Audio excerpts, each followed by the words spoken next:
Assalamualaikum warahmatullahi wabarakatuh. Perkenalkan, nama saya Ahmad Jelani. Pada kesempatan ini, saya akan memaparkan materi mengenai identifikasi karakteristik guna lahan dan kegiatan di Kota Bandung. Semoga presentasi ini dapat memberikan gambaran yang jelas dan bermanfaat bagi kita semua. Oke, untuk di slide pertama, kita presentasi ini membahas identifikasi karakteristik guna lahan dan kegiatan di Kota Bandung. Kota ini memiliki dinamika ruang yang sangat kompleks, hasil perpaduan antara kondisi geografis, cekungan Bandung, sejarah pertumbuhan kota, dan perkembangan pesat sektor ekonomi kreatif. Oke, di sini kita akan menjelaskan latar belakang dinamika perkembangan kota. Satu, pertumbuhan dan transformasi kota. Kota mengalami perubahan pola hidup dari ekonomi pedesaan ke industri modern. Bandung Raya telah mengalami transformasi signifikan karena urbanisasi pesat. Untuk dua, tahapan transformasi guna lahan. Perubahan penggunaan lahan dan ruang terbuka hijau adalah dinamika penting. Identifikasi perubahan lahan-lahan terbangun di cekungan Bandung adalah urban land use transformasi strategis. 3. Dampak ketidaksesuaian pembangunan. Morfologi tata guna lahan yang tidak rencana dapat menimbulkan masalah kesatuan ruang fisik seperti bangunan mati dan hilangnya fungsi historis. 4.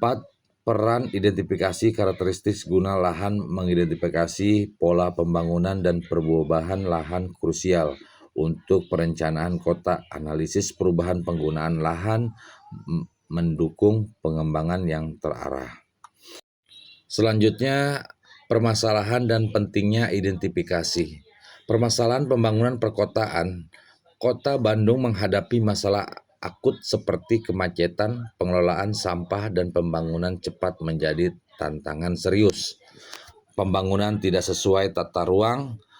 Ketidaksesuaian pembangunan dengan rencana tata ruang menimbulkan dampak negatif pada kualitas hidup penduduk perkotaan. Ada perubahan sosial dan budaya, dampak egois, banjir atau polusi, disparitas ekonomi. Selanjutnya ada definisi guna lahan dan kegiatan. Pemanfaatan ruang suatu wilayah sesuai peruntukannya termasuk aktivitas yang berlangsung. Di sini ada pentingnya identifikasi dini terhadap masalah dan kesesuaian tata ruang krusial untuk mencegah dampak negatif jangka panjang dan memastikan pembangunan berkelanjutan. Selanjutnya ada peran pemerintahan dalam penataan. Pemerintahan sentral dalam penataan ruang memerlukan kolaborasi dengan masyarakat dan dunia usaha. Selanjutnya ada tujuan survei, kajian guna lahan dan kegiatan di Bandung. Survei metode untuk mengumpulkan informasi guna memahami opini, perilaku, atau karakteristik dari suatu kelompok individu atau area.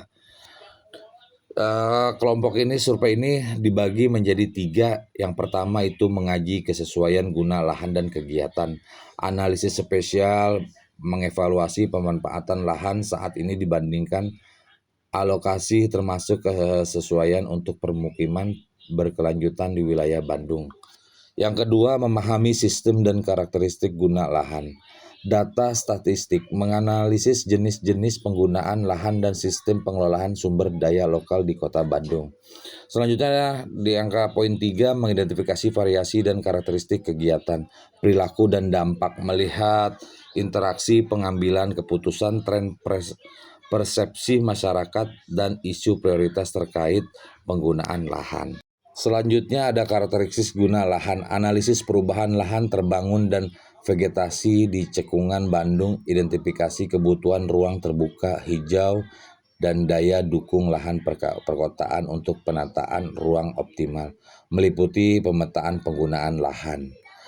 Ada variasi kegiatan dalam guna lahan, mengenali berbagai jenis kegiatan yang ada dan berkembang dalam penggunaan lahan di Kota Bandung, dari wisata hingga event. Ada wisata keluarga dan atraksi, festival musik dan seni, pameran kuliner, event olahraga, kegiatan dan budaya. Selanjutnya karakteristik kegiatan berkembang. menganalisis karakteristik kegiatan yang berkembang, ekonomi kreatif, event tahunan berskala besar, serta inisiatif pembangunan berkelanjutan seperti urban biodiversity.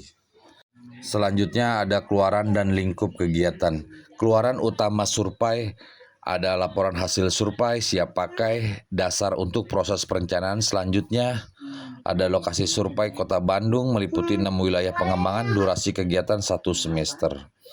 Di sini ada pendekatan pelaksanaan tahap survei. Pelaksanaan survei yang sistematik dan terstruktur adalah kunci untuk mendapatkan data yang akurat dan relevan, mendukung pengambilan keputusan yang tepat. Di sini dibagi menjadi 6 bagian. Yang pertama itu pemahaman dan perumusan masalah, definisi tujuan, ruang lingkup, dan pertanyaan inti survei. Yang kedua, perumusan kebutuhan data, identifikasi jenis data esensial untuk menjawab permasalahan yang ada. Yang ketiga ada penentuan populasi dan sampel. Penetapan kelompok sasaran dan metode pengambilan sampel yang representatif.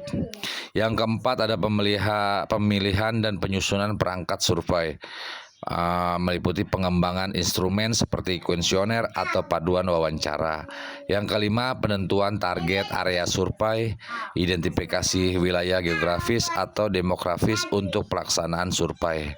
Yang keenam, pelaksanaan dan etika survei. Selanjutnya ada pendekatan pelaksanaan atau analisis dan interpretasi.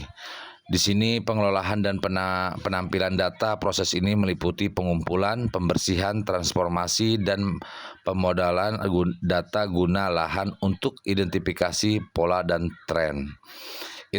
Interpretasi sederhana data menganalisis hasil pengolahan data untuk menarik kesimpulan awal mengenai perubahan penggunaan lahan atau karakteristik fisik. Di sini ada contohnya, contoh visual data guna lahan. Berikut sama peta-petanya. Selanjutnya langkah pengorganisasian kegiatan. Di sini dibagi menjadi 5. Pertama itu pembentukan organisasi tim. Yang kedua penyusunan proposal kegiatan. Yang ketiga pembahasan kegiatan dan kebutuhan data. Yang keempat pencarian data dan perkiraan biaya. Yang kelima pengurusan perizinan terkait. Selanjutnya kesimpulan dan rekomendasi. Pentingnya data guna lahan untuk perencanaan. Data akurat adalah pondasi perencanaan tata ruang yang efektif, memastikan alokasi sumber daya optimal untuk pembangunan berkelanjutan. Yang kedua, rekomendasi kebijakan berbasis data. Formulasi kebijakan harus didukung analisis data komprehensif, menghasilkan keputusan tepat sasaran dan adaptif terhadap perubahan lingkungan. Selanjutnya potensi laporan untuk pembangunan berkelanjutan. Laporan ini menjadi dasar kuat untuk mengidentifikasi area potensial, memitigasi resiko, dan mendorong pembangunan yang ramah lingkungan.